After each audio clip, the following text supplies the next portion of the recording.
একটা জিনিস কি কখনো ভেবে দেখেছেন মানুষ আইফোন কেন কিনে?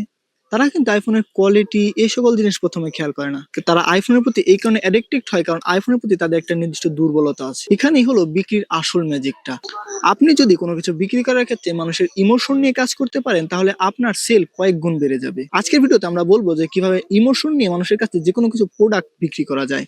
তো চলুন বেশি না কথা বলে ভিডিওটা শুরু করা যায়। আচ্ছা, ইমোশনকে ব্যবহার করে কি মানুষের কাছে সত্যি কোনো কিছু বিক্রি করা যায়? ইমোশন দিয়ে মানুষের কাছে বিক্রি করা জানতে পারলে তুমি অন্ধের দেশেও আয়না বিক্রি করতে পারবা। আসো তোমাকে একটা গল্পের মাধ্যমে বিষয়টা বোঝানোর চেষ্টা করি। একজন অনেক বড় ব্যবসায়ী ছিল। সে তার নতুন কিছু পণ্য আনলো এবং সেগুলো বিক্রি করার জন্য একজন সেলার খুঁজতে লাগলো। অনেকজন এলো কিন্তু তার তেমন কাউকে পছন্দ হলো না। হঠাৎ একজন এসে বলল যে আমি তোমার সকল পণ্যই বিক্রি করে দিতে পারবো। তাকে দেখে মনে হলো সে হয়তো পারবে। তাই তাকে পরীক্ষা করার জন্য বেশ কিছু আয়না নিয়ে একটা এলাকায় পাঠানো হলো। তাকে বলা হলো যদি তুমি এই আয়নাগুলো বিক্রি করে আসতে পারো তাহলে তোমার চাকরি সুনিশ্চিত। এমন একটা এলাকায় পাঠিয়েছিল, সেই এলাকার সকলেই ছিল অন্ধ। একটা রোগ হয়ে পুরো এলাকায় অন্ধ হয়ে গেছে এবং তাকে বলা হয় যে তুমি ওই অন্ধের দেশে আয়না বিক্রি করে আসো।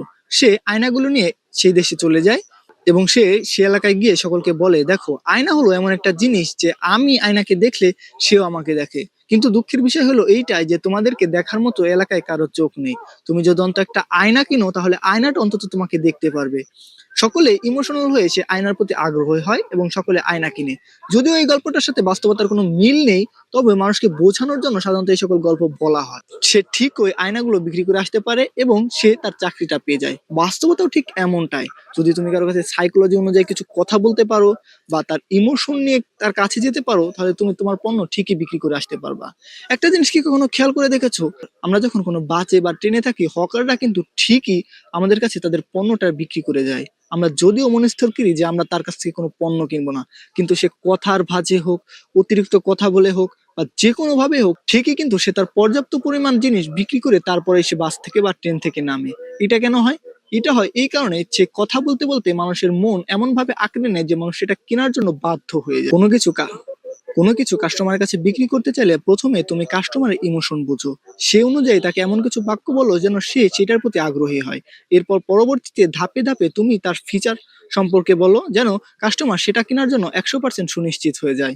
ধরো একটা প্রোডাক্ট নিয়ে তুমি আর তোমার বন্ধু একজন কাস্টমারের কাছে গেলে, হতে পারে সেটা চুল না পড়ার একটা প্রোডাক্ট। একজন গিয়ে বললো আমার কাছে একটা প্রোডাক্ট আছে, আপনি কি কিনবেন? কিন্তু তুমি যদি তার কাছে গিয়ে বলো যে চুল পড়াটা যে আমাদের দেশে কত বড় একটা সমস্যা, দেখতে কতটাই খারাপ লাগে, আপনি যদি আমাদের এই তেলটা বা আমাদের এই প্রোডাক্টটা নেন আমি কথা দিচ্ছি যে আপনার চুল পড়া একেবারেই কমে যাবে। তাহলে বলো তো কাস্টমারটা কার কাছ থেকে নেবে? কাস্টমারটা অবশ্যই তোমার কাছ থেকে নেবে। এর পিছনে কারণ কি?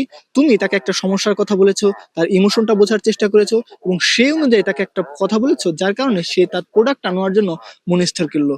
এই জন্যই মানুষকে কোনো কিছু কেনানোর জন্য হলেও অবশ্যই মানুষের সাইকোলজি বোঝা দরকার। একটা জিনিস সবসময় মনে রাখবা, মানুষ কিন্তু কখনো প্রোডাক্ট কিনে না, সে কিনে তার ফিলিংস। যেমনটা কিনে লক্ষ লক্ষ টাকা দিয়ে আইফোন বা স্যামসাং এস সিরিজের ফোন, বাস্তবতা ঠিক এমনই। মানুষ কখনোই প্রোডাক্ট কিনে না, শুধু কিনে মানুষের ফিলিংস। যেটা তার মনে ধরে মানুষ সেটা কিনেই, ভালো হোক খারাপ হোক। এজন্য ভালো হোক খারাপ হোক সেটা কোনো ম্যাটার করে না, তার পছন্দ হয়েছে তার সেটা লাগবে, তো সেটা কেনার চেষ্টা সে করে। আর তুমি যদি জেনে থাকো যে কিভাবে সাইকোলজি ব্যবহার করে কোনো কিছু বিক্রি করতে হয় তাহলে এই ভিডিওতে কমেন্ট করে জানাতে পারো তোমার সাইকোলজি। ধন্যবাদ এতক্ষণ ভিডিওটা দেখার জন্য।